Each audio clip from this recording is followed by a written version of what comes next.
नमस्कार दोस्तों बात करते हैं खेसारी लाल यादव के बारे में। लेकिन दोस्तों इससे पहले आप लोग वीडियो देख लेते हैं और चैनल को सब्सक्राइब नहीं करते हैं, वीडियो को लाइक नहीं करते हैं।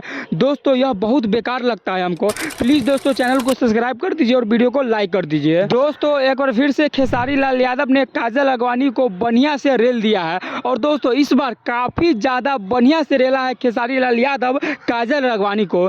दोस्तों आपको पता है कि किस तरह से काजल अगवानी खेसारी लाल यादव के ऊपर एक गाना निकाले थे डिफेंडर वाला, और दोस्तों उसमें खेसारी लाल यादव को काफ़ी ज़्यादा बेइज्जती भी किए थे काजल अगवानी।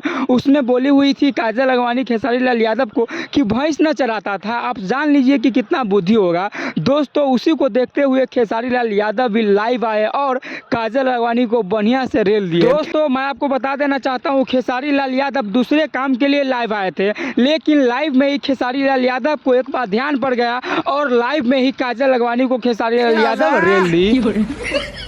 दोस्तों आप बात करते हैं पावर स्टार पवन सिंह के बारे में। दोस्तों पावर स्टार पवन सिंह का काफ़ी ज़्यादा बेइज्जती हो रहा है। जी हाँ दोस्तों आपको पता है कि पावर स्टार पवन सिंह किस तरह से एक लड़की के पीछे हाथ धोकर पड़ गए थे और उनको अंड संड बोल रहे थे। उनको बोल रहे थे कि हमको तुमसे शादी करने का मन करता है, अगर तुम सिंह होती तो मैं ट्राई करता, लेकिन तुम सिंह नहीं हो इसलिए हम कुछ कर भी नहीं सकते हैं। शायद भगवान ने तुम्हें मेरे किस्मत में नहीं लिखा है, अगर लिखा होता तो तुम सिंह होती। दोस्तों ऐसा ही कुछ पवन सिंह बोल रहे थे, लेकिन इसी बीच दोस्तों जनता को ऐसा बात पता चला तो काफ़ी ज़्यादा भड़क गए। बोले कि पावर स्टार पवन सिंह बहुत बड़े स्टार है और वो एक बच्ची है, इसके सामने ऐसे शब्द का प्रयोग करना, ये सब बोलना थोड़ा भी शोभा नहीं देता है। दोस्तों आप सब कमेंट करके बताइएगा।